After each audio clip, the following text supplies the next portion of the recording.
day, we have explored how policy design, digital infrastructure, and technology can make social protection more accessible and effective.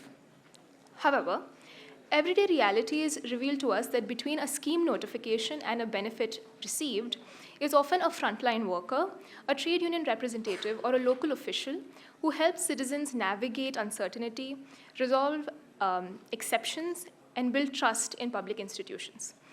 Our next panel will explore what happens when citizens and state agents approach one another as humans first, why such an active acknowledgement of shared humanness is so hard to achieve in reality, and how we can more intentionally value and invest in building relational state capacity towards achieving better welfare and greater human flourishing. To guide us through these questions, please join me in welcoming our panelists. I request our panelists to please join us on stage as I do so.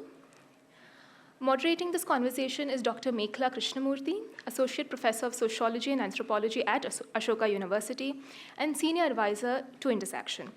Through her work on state capacity, bureaucracy, and public systems, she has helped advance important thinking on relational state capacity and the everyday interactions through which governance is experienced.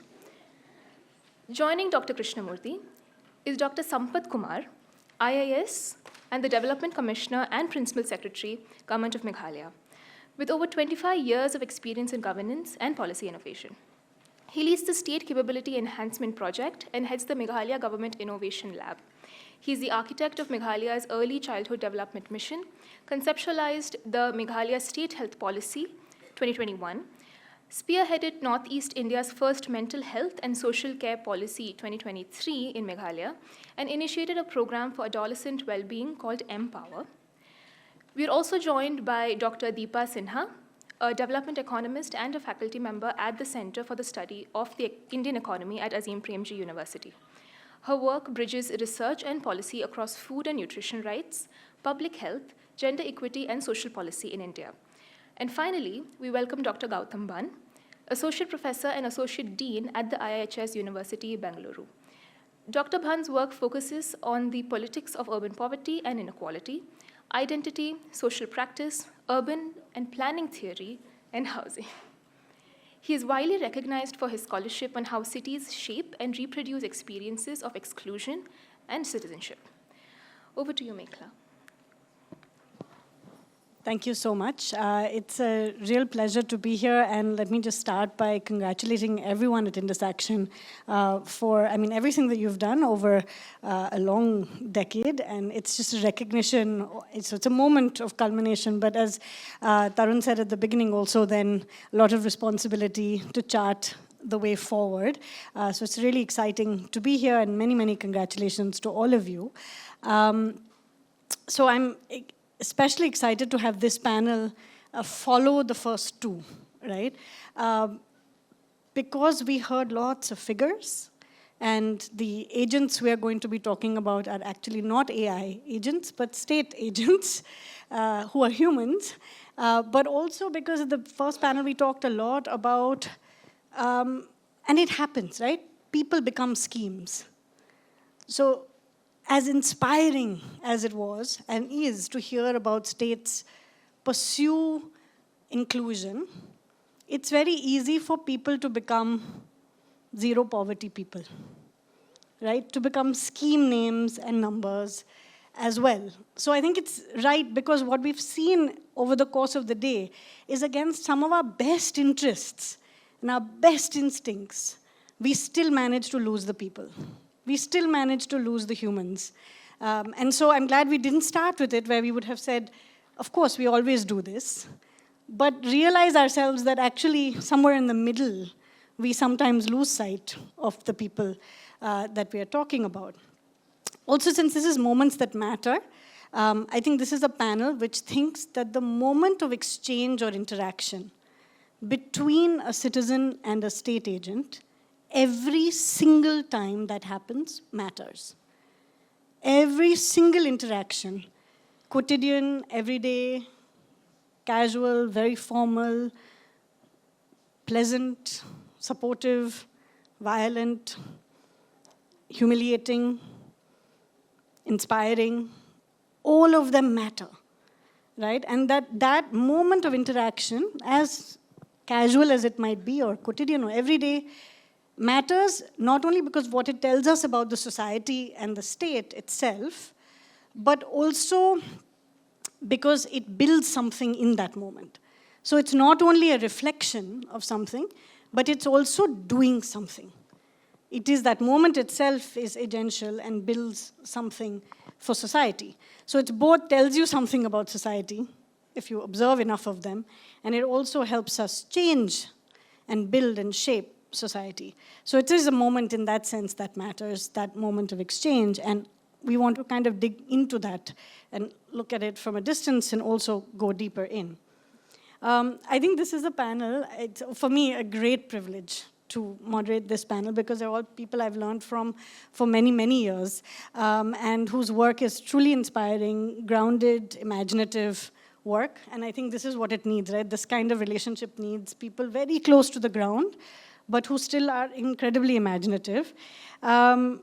But we are people, and we can say this right at the beginning, who actually, when you think about healthcare, or how do we find a good solution for the person we called Lakshmi in the previous panel, will actually think that the Health and Wellness Center has a PHC doctor, that the Health and Wellness Center also has a nurse, it has a team of ANMs, it has a team of Anganwadi workers and Ashas on the field, on the ground, it has compounders. When we think about livestock, we think about the livestock agent, the para-vet, we think about the extension agent. They are the people who come to our mind before we think about how to get this information to the person without them. We actually assume they exist. Even when there are vacancies, we want those vacancies to be filled. We are the people who would actually say, first you fill the vacancies. If you fill the vacancies and you haven't been able to solve the problem, let's find the solution. But you didn't fill the vacancies. How do we know the humans couldn't have done a beautiful job right there? So those are the guys. So we don't think of either the citizen or the state agent as a human in the loop. We think of them as the whole point, right? They are the reason the system works. This is society.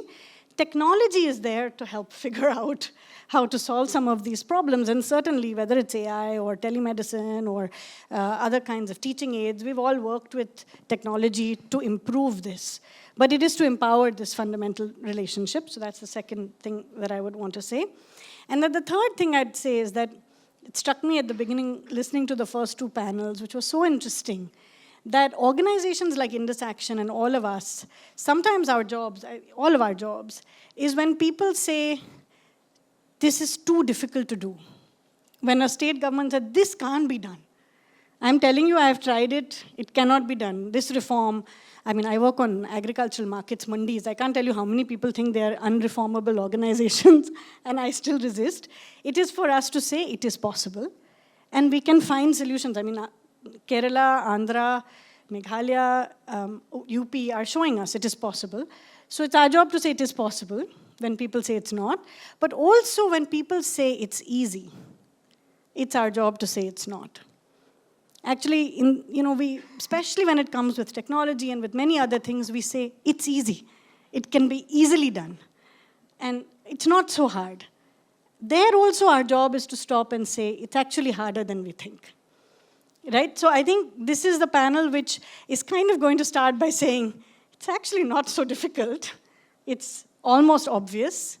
And then also say it seems much harder than we think it is. So I wanted to start actually with each of the panelists, and maybe we'll just begin in the order here, just bringing humans back in with an interaction that you can recall from your time on the field, from work, something you observed or experienced, either as a citizen or in the course of work, that helps you think about both this exchange as something that matters, right? An exchange that was great and shows you we can do it, we can treat each other as mutually human, but also exchanges where you've seen the dehumanization happen, right? Just so that we have them in mind as we talk, because otherwise sometimes we don't even know what we're trying to build. So I just wanted to center the exchange itself. And I thought particularly for Sampath to think about the time before he was Sampath sir. And before he was a government officer, he was a citizen. As a government officer, also he's a citizen.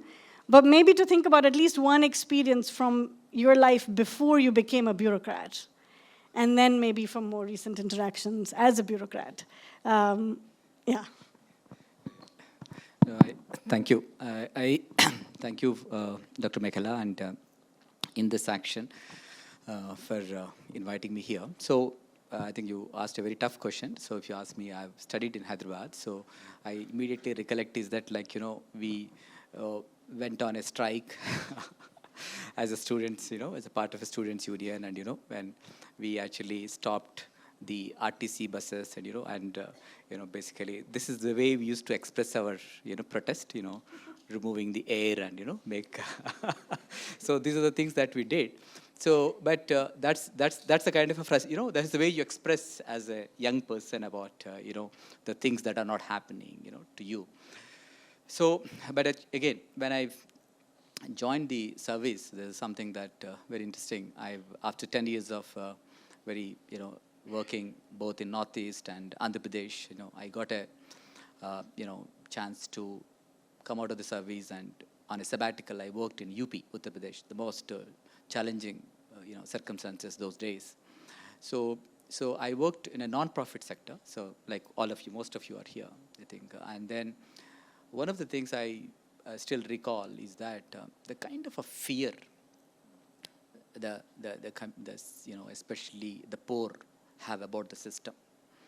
I still recall, we have brought one team of, basically we go, and our idea was poverty reduction in that particular project in UP. We have taken lowest female literacy blocks, and we started working in about 300 blocks out of 820 blocks of UP.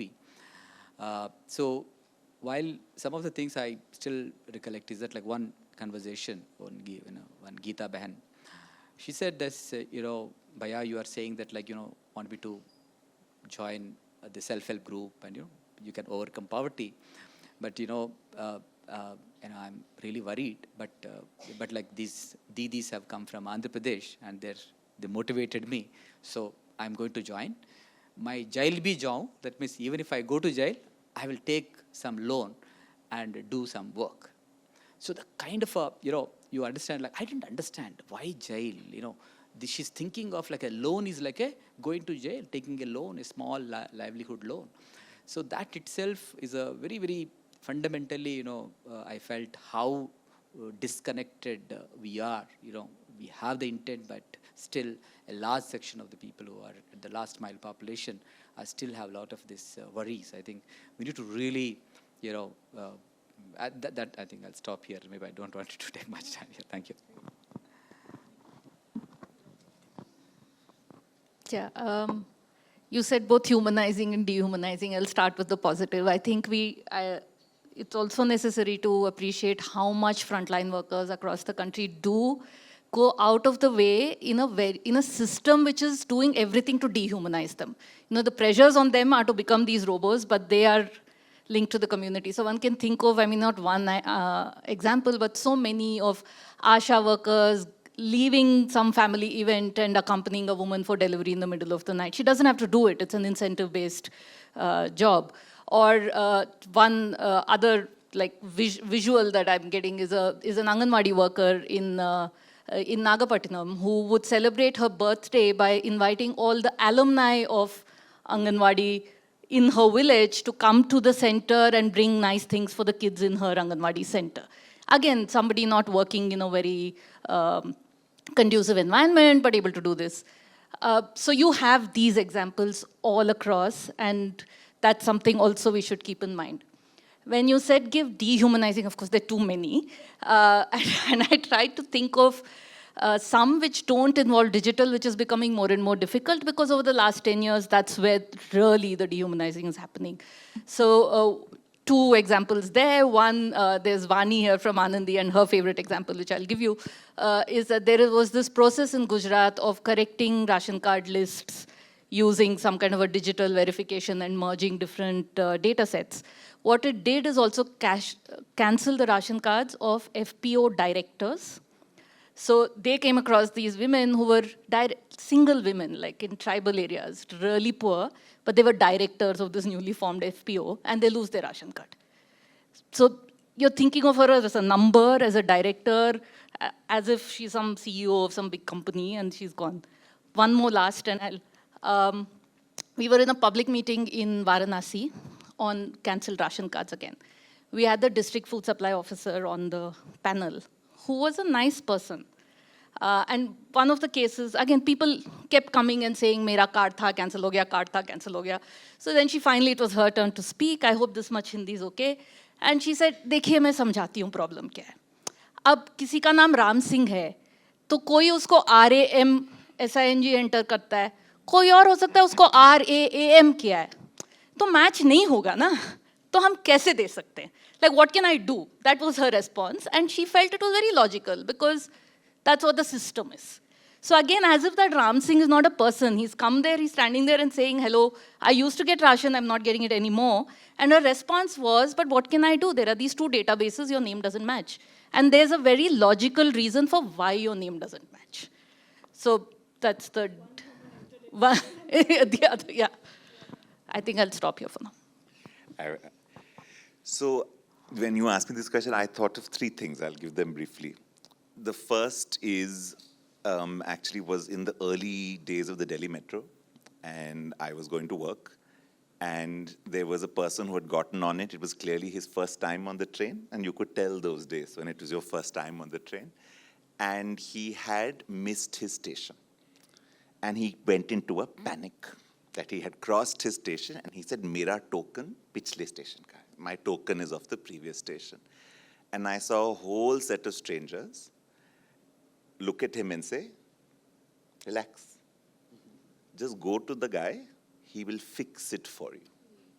And it was that sense of being in a public transport where strangers told you that you can trust the state. He will fix it for you. Everyone was 100% sure that that metro guy in that booth will fix it for you. And I remember thinking, I still remember that moment to this day, that this must be what it feels like to trust the state, that they will fix it for you. The other one for me, the harder one, was actually an experience from when I was much younger, and I was in Rajasthan with folks from MKSS, Rakshita is here somewhere. And I first realized that you have to constantly declare yourself alive to the state. And that's how the silicosis pensions were working, and that one of the ways in which the state managed to not transfer, had nothing to do with DBT, it was they simply told you were no longer alive. And you had to present yourself as being alive to the state. And then my father died, and my mother got a pension from the public hospital where he lived all his life. And now my mother has to go to the State Bank of India once a year and say, I'm alive, which when she says it, in her mind, she also feels, and my husband is not. And that second part of the sentence is not said out loud. Right? So I have to go with her every year. I would fly back from Bangalore to go with her every year because I know what it does to her to say that statement in the bank. And I think the last story I'll tell is actually a weirdly odd story, which is I spent a lot of my youth also in court, which is the other part of the state you forget. Not all of the state is the government. A large part of the state is the Adalat. And it's a very different state. And its relationality is very different in many ways. And so when I was 25, I was part of a set of people who filed a case against Section 377 of the IPC. And many, many years later, after winning in the High Court and losing the Supreme Court, we eventually re-won in the Supreme Court. And one of the justices in this 7-judge bench in Supreme Court, Court number 1, said, we owe an apology to gay and lesbian citizens of this country. And I expected many things in that day, rights, law, but I did not expect an apology. And I remember hearing that word apology, and in all three things for me, the question was, there's something about this relation that is not a transaction. And I think that, for me, all of them became places of saying, I want something else here that is not just about the transaction. But these were the three stories that stayed. Yeah, I think everyone can cheer for all of those three. They're amazing. Like, this is Amazing. So, you know, actually just taking off this point of it should be easy. Like, we've all been in that moment where actually you've trusted, it'll get sorted. Again, we saw it during COVID with the vaccines. There was strange, like, upsurge from everybody, middle class, up, everyone, right?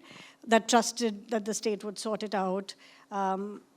And we've all experienced these moments where it's a public institution. And I think public transport, funnily enough, is one of those places you feel it regularly, that they see you, right? But it's also so hard, right? And it struck me, you were saying about adalats. My first work, and also since you mentioned Gujarat, but my first work was with, when I was 22 or 21, was with Nari Adalats in Gujarat, which came out of the Meghalaya program. And it was very interesting because the Mekhala Samakhya women used to store the board in the police station. And so they used to sit in the Mamlatdar's kacheri, there was a court, everything was nearby, and they would store the board there. And from time to time, they would take the Mekhala Samakhya jeep because it said Government of India. The rest of the time, they were very clear, they were just a community organization, they were all a women's group, nothing to do with the state, etc. But from time to time, they would use this, authority, particularly when they were going to recover Stridhan and other things. And then once they said to me, oh, but it's okay, we only borrow the symbol of the state. That policeman has to wear the vardi all the time. We only take it little bit to get this thing. That, for that person, this uniform has a completely different feeling. And I remember the year later, I worked with Bombay policemen, and the Bombay police, one of them told me, he said, if I fall asleep, now the new rule has said I have to wear my uniform till I reach home. But sometimes I fall asleep on the bus. I'm actually off duty. Then people say the policeman is sleeping on the bus. But actually, I should be allowed to take off my uniform in the station and go home. So why is this happening? So this was him. And then there was, I don't know, people from Bombay here who know, our famous Mumbai police has got lots of different memes, some very fun and lovely. COVID was also full of lovely police memes, both the Kerala, Karnataka, Bombay ones are very sweet and lovely. But it was also full of violence and Pandu Havaldar and all kinds of notions that we attached. A bunch of policemen in Bombay write poetry. So they have police Kavi Sammelans, like poetry, So one of these very poetic policemen, he once told me, you guys get the police you as a society deserve. So then he said, the society is the grandfather. It's a bit of a gendered analogy here, but we'll go with it. Society is the grandfather, the state is the father, and the police is the child, right? And if we behave like a rowdy, unruly child from time to time, you must forgive us. You have produced this institution. So I want to actually push now into why it's so hard. Because in our society, actually it seems to me, much more than trust, it seems, Dipa also said, the stories of dehumanization are many. Why is it so hard? Right? What are the structural, societal, intermediary, imaginary reasons why we have decided that actually we want to replace, when I say agent, with an AI agent or a digital agent? Why are we digitizing? Because it's not coming. See, there's no point saying what is digitization doing to it without first understanding why do we find digitalization such a great solution? When actually people should be able to solve many of these problems. Just like you said, he will fix it. But we have completely lost faith in this, it seems. And I just want to understand from you why we have lost faith. And then maybe we can also probe how does one address this digitalization story. Because I think a lot of us say, oh, it's techno-imaginary. But I think there is something deep-rooted in society which has made this quite hard. So, yeah, we can go in any order. Start? Sure. So, I'll put two things out. One is, I think, one of the problems is that while it is clear you want a relation with the state, I don't think it's clear what that relationship should be. What is that relation that you want? I don't want a state to have an intimate relationship with me. I don't want a state to have a caring relationship with me. We've used this word care a lot. I think if you have a state in our type of society, which is a deeply stratified caste polity with massive gender and religious fissures, I don't think we're to play. I would not trust a state that wanted to care for me. To me, this is the story of that patriarchal father. It's a story of care and control. You know it, right?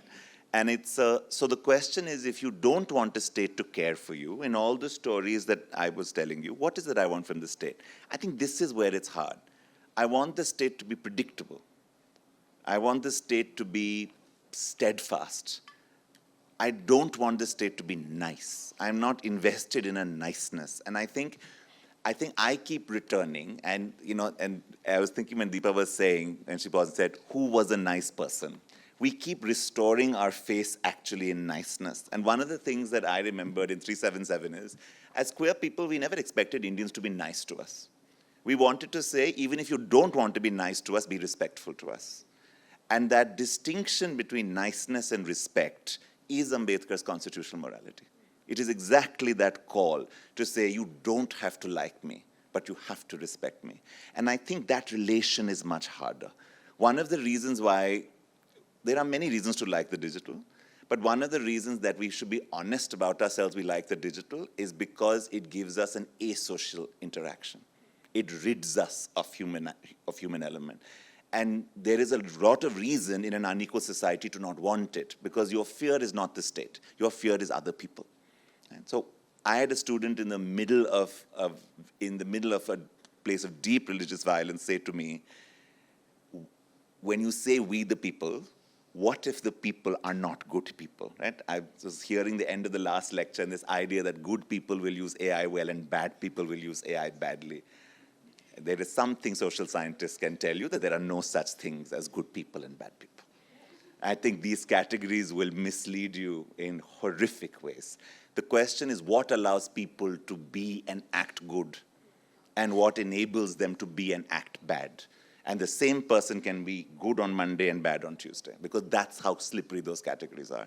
So to me, one of the big challenges really is we have to begin by acknowledging that the dehumanization is in us. It is not in the state. And I think the police officer is absolutely right. We get the police we deserve. And so in many ways, if we don't take on the questions of the distinction between respect and care, if we don't think about that relation being one of boundaries as well as inclusion, right? It's also about saying the state can come this close to me and no further. And I think this is tricky. There is a post-colonial anthropologists call our states hopelessly inadequate and utterly indispensable. I've always loved this. It's literally that. It's the care and control mechanism. I think we have to get the heart of defining what we want from the state and realizing that it's not just a transaction, but it is a relation. And then we have to really struggle with what we want that relationship to be and what we don't want it to be. But that desire to be asocial, to not meet a human, to just swipe an app, it is not coming from joy. No one is happily choosing that asociality. We are resigning ourselves to the digital. We are retreating to the digital. And what it will do then, and I say this as someone who is quite pro-digital. I'm just saying I have no fight on, I don't think everything should be interaction. But I think we should be very real on why we want it before we talk about what it can do for us.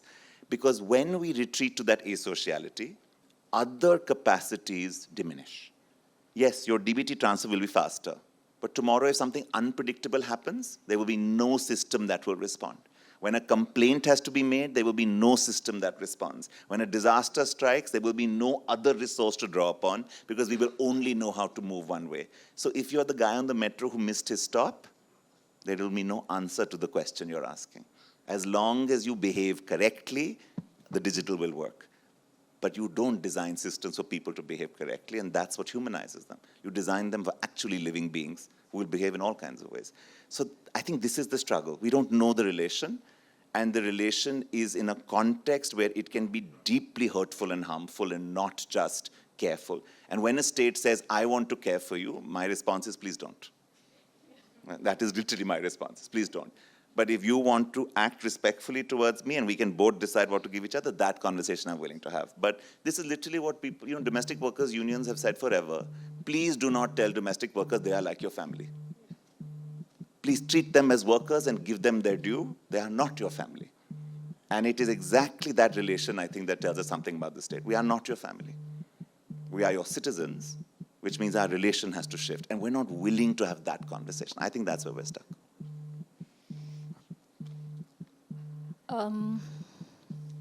Made it very difficult.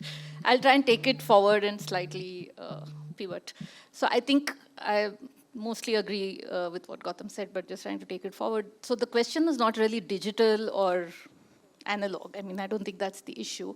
But the question of this thing of why do we think that or what you said, why does it seem difficult to deal with the state or for the state to deliver anything to the poor, and therefore one looks for technological solutions. If we start from there, the first thing I want to say is, who are the we who's given up on the state?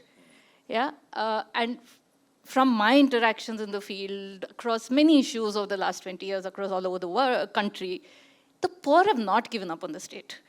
It's the state that's given up on the poor, really. And so this whole trust question also, I think, is not about whether the poor trust the state.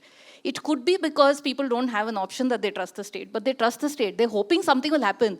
So in those plastic pannis, every little paper that you're given by the state, the way you protect it with your life, anything can happen, you will have in those nooks and corners, in those places that, because you think that this paper can get me something. So there is a trust there, right? You're not allowing that paper to go away. It can be faded, you don't know what's written there, you're still keeping it. And that's the hope you're living with. And that's why you're voting in such large numbers. Somewhere there is a belief. The poor vote much more than the rich do, and the elite do.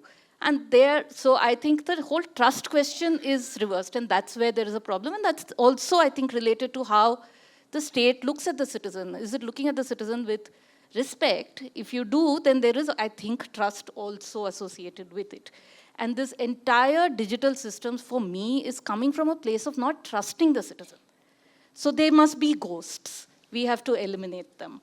There must be people who are taking 10 kilos of ration in place of 5. So the first primary responsibility of me as the public servant is to protect people's resources by taking it away from them. You know, I'm sorry for sounding angry, but it does make you angry, because what are your priorities, right? Or in these lists of inclusion and exclusion, we know as social scientists, we know from across the world that there is never a perfect targeting. So there is a trade-off between inclusion and exclusion, and somebody is making a value judgment on which is more important for you. We often seem to be making the judgment that wrongful inclusion is a bigger problem than wrongful exclusion. That's a political value judgment. We're not respecting the poor person, and you want that poor person to travel long distances, go through all kinds of bureaucratic hurdles to prove they exist and that they're poor and that they, I wouldn't say need, that they are rightfully should be getting certain state support because they're a citizen and they're voting you in, right? So I think the first problem is really this whole reversal of trust and the question of who should be trusting whom, and the problem of the state just not trusting the citizen on anything. Just give one example and end with this. So during COVID again, Gautam was also there. There was this huge debate. You know, this mass reverse migration began to happen. No warning. People are walking. And in Delhi, we were trying to see how we can help this because Delhi was really crazy. And the rents were high. People couldn't afford to stay there, and they were moving out. And we were thinking of, okay, and Delhi has a huge migrant population who did not have ration cards in Delhi, which didn't matter so much before the lockdown happened because they were still surviving because they were earning their wages. Now, when they were not earning and they didn't have a ration card in Delhi, yes, double rations are happening, there's free rations, but what about these people? So we had a demand that why can't you just give it to everybody who's coming and queuing up? In a lockdown, if you're coming and queuing up outside the ration shop for so many hours, why can you not just give them the grain? How do we know that undeserving people will not come and stand in the line? You know, the most absurd question for me to even think of at that point. And then we as civil society activists are even trying to come up with solutions for this. We are saying, okay, why don't you use this electoral, you know, the voter ink? Then you will know that the same person is not taking it twice. But is that really what we should have been thinking about? These are the first couple of weeks after lockdown. The biggest concern was, what if the same person stands in 2 lines and takes extra grain and does what with that extra grain? Right? So I think we really need to think of who are we and who is not trusting whom, and what kind of systems would we see in place if the state actually trusts and respects the citizen, the poor citizen.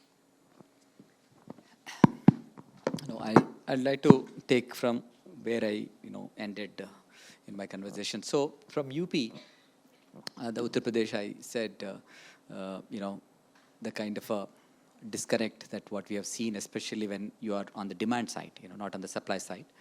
So because we are on the receiving end. So we went back to the state in Meghalaya, and then I got an opportunity to design and implement the first and only social audit act in the country.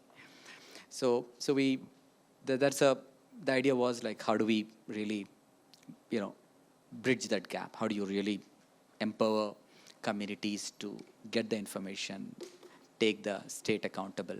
So with a lot of, aspiration, Rakshita is laughing, she was there, part of that.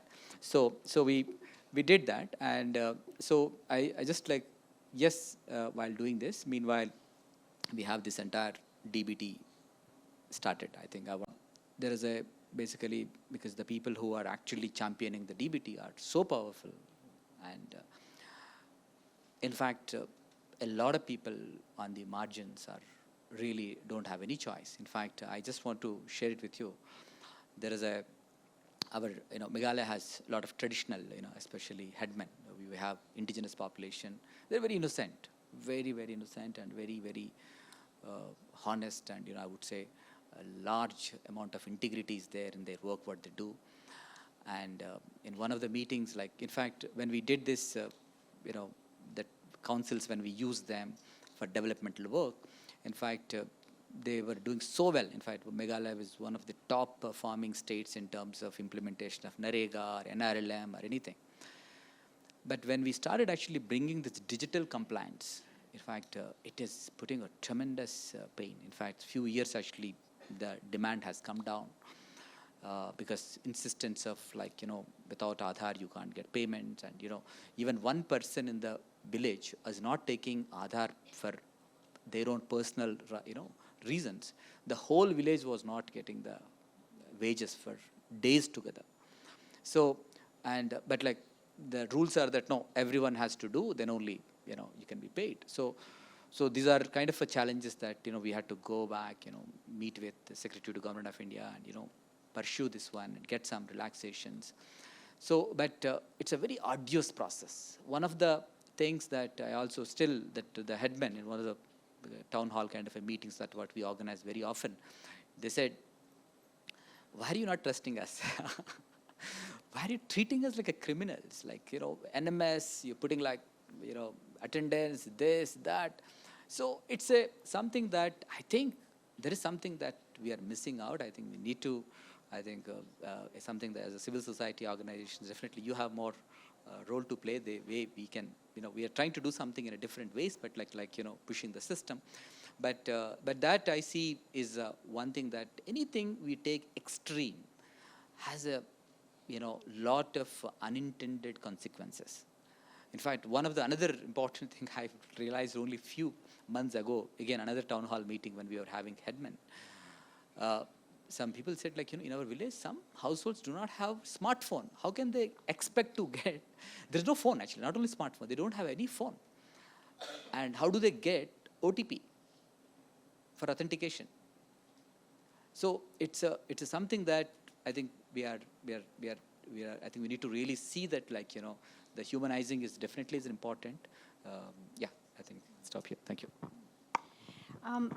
So actually, these are such rich observations. I wanted to just pick up on 2 or 3 and just dig then into what we can do.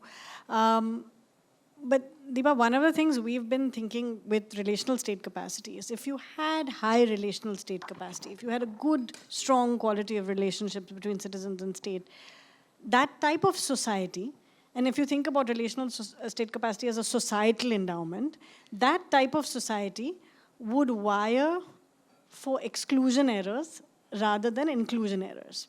Right? So the Indian welfare state is wired for inclusion errors. It is a state which is more worried about the wrong people getting it than the right people not getting it. Whereas actually if you had a good underlying relationship, so I find it very interesting because lots of the conversation about using technology is about simplifying a convoluted system as if a system has to be convoluted. Like if it's state and bureaucracy, if it's fiscal, if it involves all these government orders, there is no way to avoid the convolution. So now AI or other things can think for us and help us reduce the convolution. But the reason we have built the convolution is actually a moral problem that we don't trust. So you can build a simpler system from the beginning. And actually elections are an interesting one because for a long time we built a far easier system to get to vote than to get your welfare. Because it was actually about getting everybody to vote. So, I mean, I'm putting current controversies apart, just putting it aside, historically, you know, and the interesting thing about the early voting register list, people were shocked because women were to be included, everybody was to be included. It was a huge process of telling bureaucrats, yeah, you can include women, you can include this. They were like, are we supposed to actually include all of these? But it was wired for inclusion and against exclusion errors, whereas welfare is actually come the other way, right? So we know a state can do it if we do, and if we had that foundational relationship, which sort of actually brought me to this other point that, you know, Gautam, you were making about family. So it strikes me that all of us think that the policeman who told me about the society as grandfather is not wrong, but that we don't like that. Right? We don't want to actually have a familial relationship with the state. Similarly, all of us know when we say Mai Baap Sarkar, that's a problem. We think it's patronage. So we don't want the Mai Baap Sarkar. We don't want a paternalistic state. And so actually, what do you shift that relationship to? Whereas actually our default setting is a paternalistic one still. And how does one actually then move one? You used constitutional morality, but how does one actually get out of that kinship-based thinking of state and society in a country like ours and actually move to one which is about respect and inclusion, but not necessarily intimacy, right, in the way that you mentioned it. And I think the third thing that, you know, has come out very importantly is that the poor have not lost faith in the state. Also, many lakhs of young Indians are still trying to get the government job itself, as we know, right? It is the most lucrative job. They have not lost faith in whatever that state is going to give to them. But at the same time, Sampath, this is for, you know, one of the things I have always found very interesting is as much as you know that getting in the government job is a lottery, once you get it, you feel like you deserved it. Not only that, you feel like you were born to rule people. Even though you know 3 times you failed, or 4 times you failed, the 5th time, why it became God-given right to rule, not clear. But I've spoken to many aspirants who won, aspirants who don't, there's a different story. But ones who do win the lottery, sit there and say, we worked hard for it, but you know, there's almost like this sense, and one of them told me, you know, I went to, and this is Tamil Nadu, so people in Tamil Nadu, it's not so different, and was immediately told by Sinha, ready to rule. And, you know, how does that happen? That you went from just that line, right? So I want to actually turn to what you think intermediates this, right? Like whether it's the way we do our government exams and we hire people, train people, whether it's the bureaucratic training, whether it's self-help groups and how civil society now makes you turn to the state in a certain way, whether NGOs make you more of beneficiaries than more of citizens, right? Like this is all being intermediated by, I think, social institutions and state institutions. And what in your minds are the most important institutions that shape this relationship? And how can we work with these institutions and these organizations to shift this, right? Like what has happened with those intermediating this?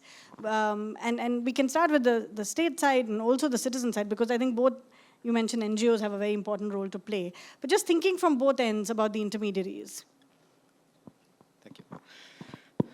Yeah.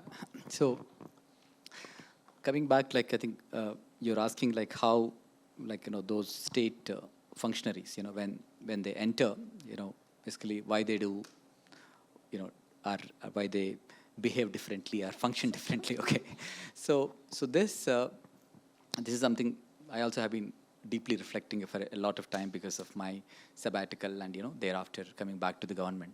So one important thing, what the reason is that first, like basic, so many things are there.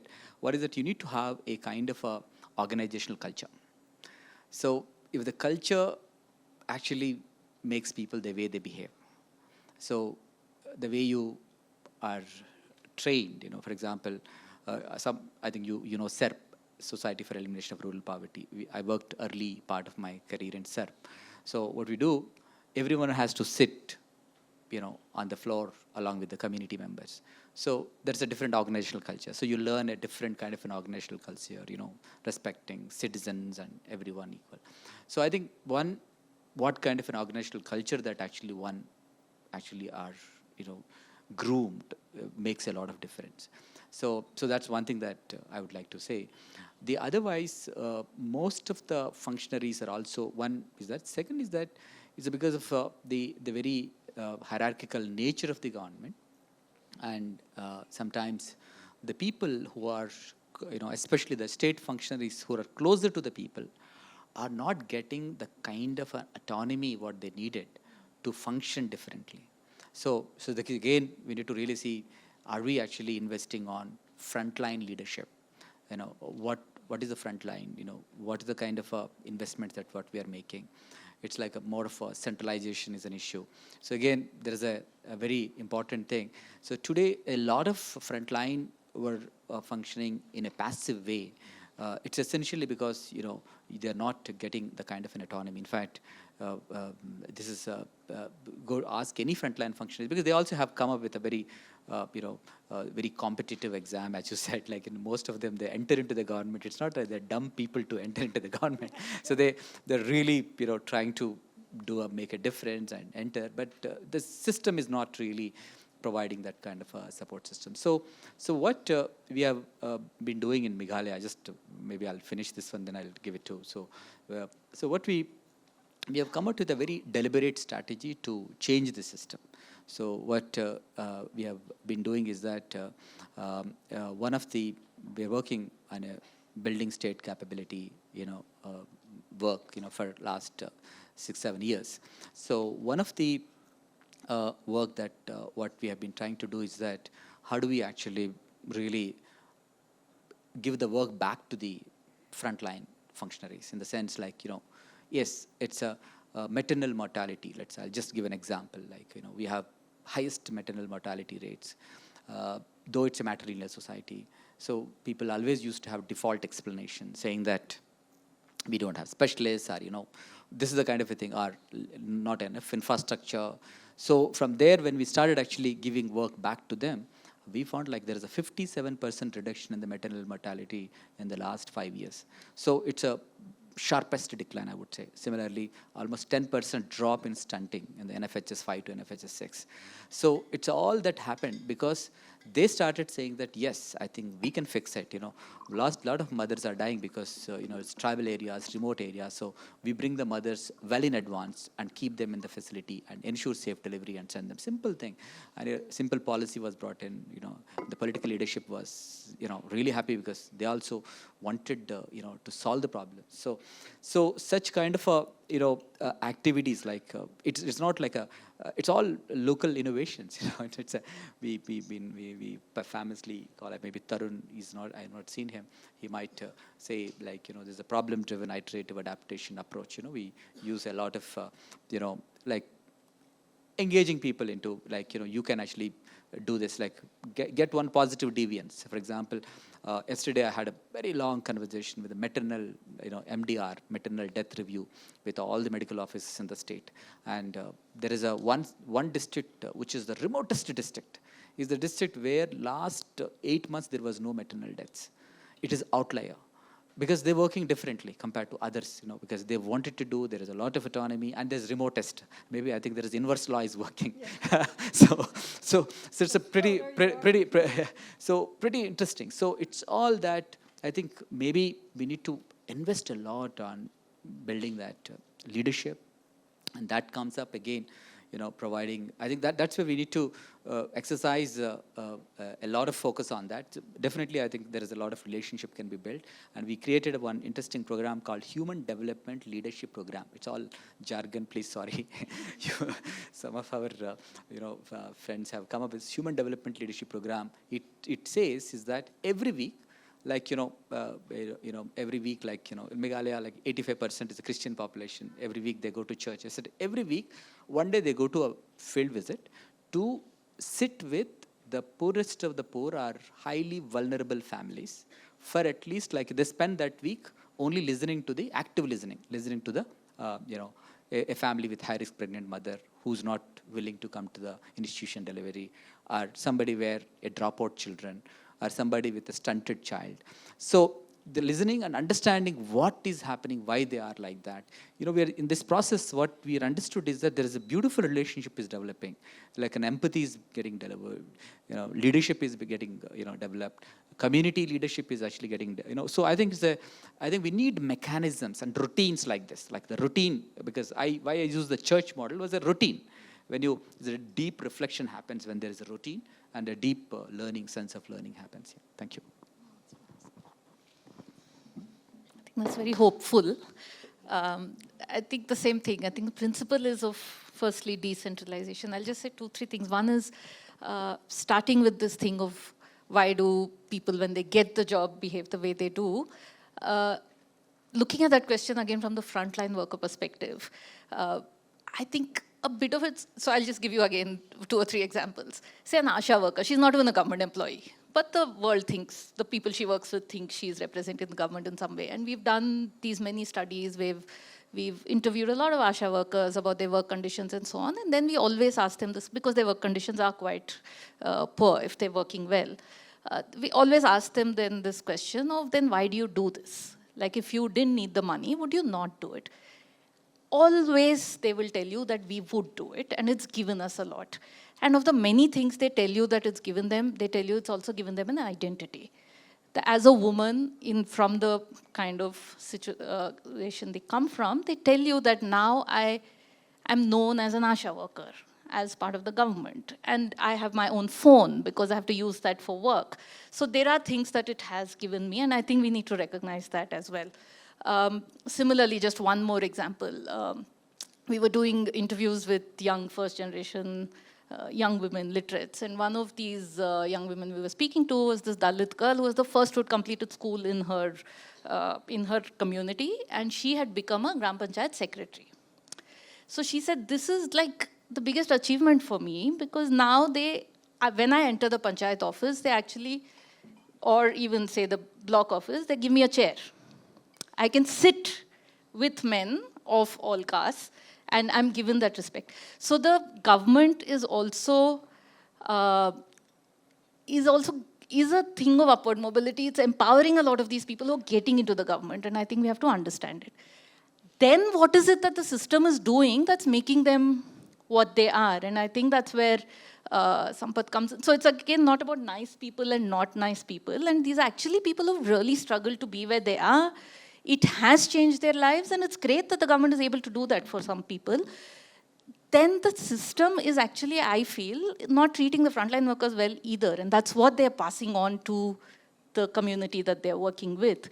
Everybody up above them doesn't trust them. They don't trust the community because they're too scared to take back what is actually happening there. To give, again, an example, Maharashtra, I think, Mekhala, you were there when the Rajmata Jijau mission to address undernutrition was taken in Maharashtra. So one big problem, which actually even now with the Poshan trackers and all that exists in Anganwadi system, is that we never have the real data of what undernutrition is till the NFHS comes.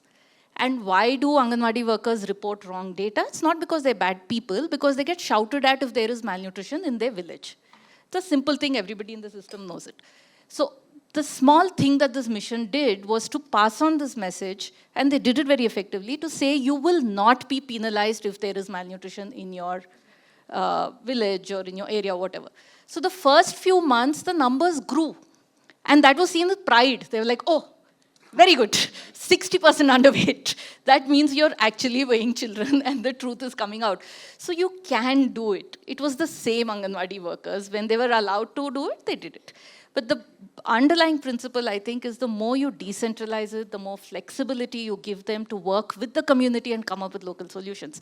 I mean, the whole Kila story, I mean, the Kerala Kila Kudumbashri neighborhood group story we heard in the morning in such detail, I felt that was the core there. That there was no one scheme, there was no one criteria. They said, okay, we trust you, Kutumbashri, we trust you, Panchayat, we trust you, community, you sit together, figure out. And tell us what needs to be done, we will enable you to do that. I think, how can we change our structure which will actually become like that? Of course, there is a lot of colonial hangover, it is a deeply unequal society. We know why it is the way it is. But recognizing that these are the issues, and that's where my issue with digitization. I think I can give many examples of how it's fantastic to have digitization and make things more efficient. But it kind of whitewashes all this and poses things as a solution which cannot be actually solutions.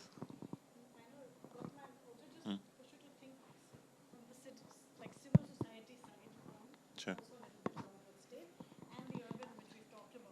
Sure. Yeah, no, I mean, I think there's a lot has already been said, so I absolutely endorse this obsession with errors of exclusion versus errors of inclusion. I think I can think of nothing sillier for a system to care about. This is it's literally like you look at a photograph and you say, what's the negative? You don't care what's in the picture. You're like, I can see this person's face. You're like, but what is that 1% negative that came from there? It's a really weird, it's actually very unkind way to look at the world. And I think that's the part of it that, forget inefficient, it's also deeply unkind. And that unkindness is then rooted in that relationship. But I'll say two things just to add on to this. One is, I think, the one tension I have about work that talks about inequality, vulnerability, and poverty is the word poor.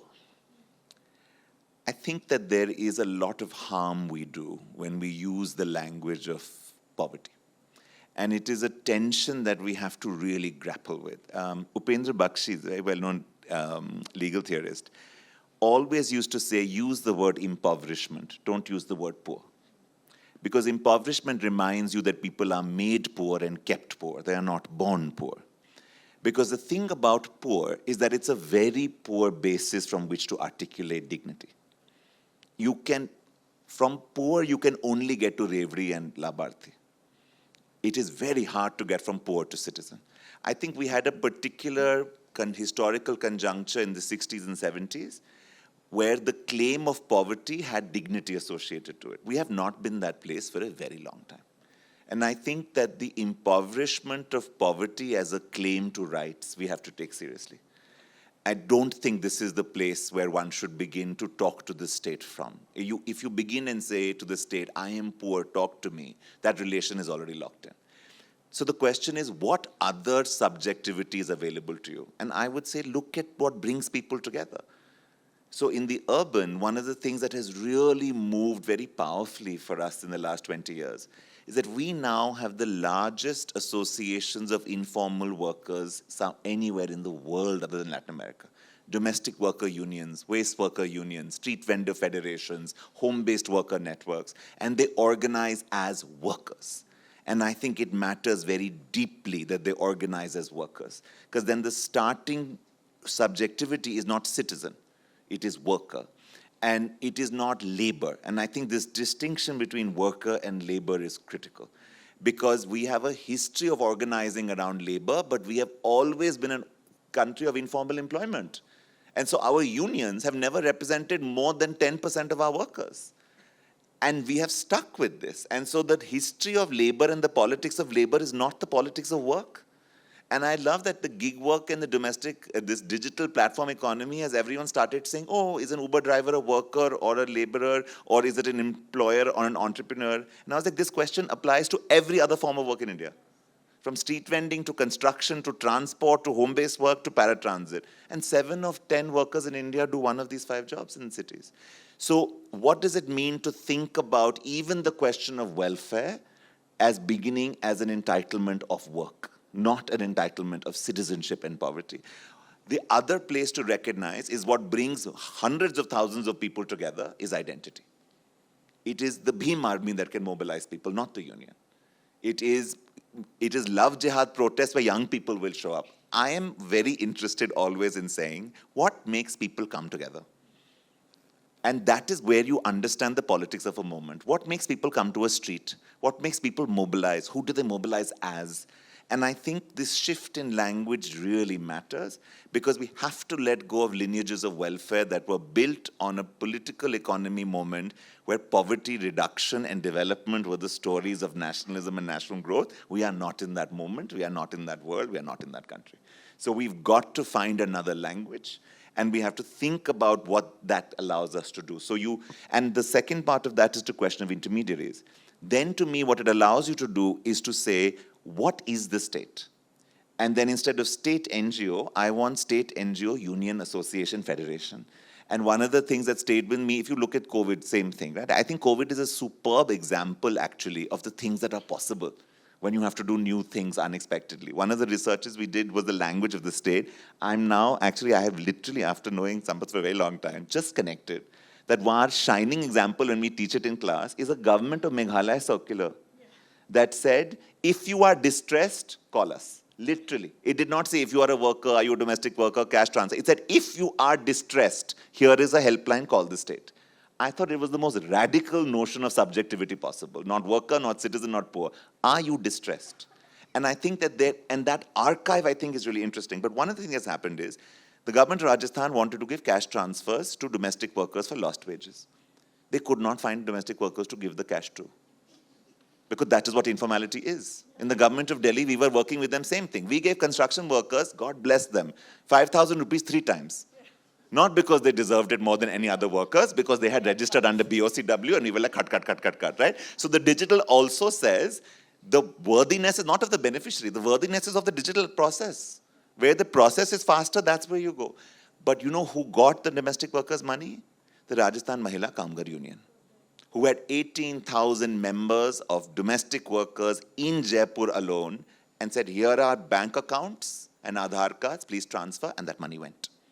So to me, expanding the interface, not just to the NGO, but to associations of associational life of people in this country is much richer than just the NGO.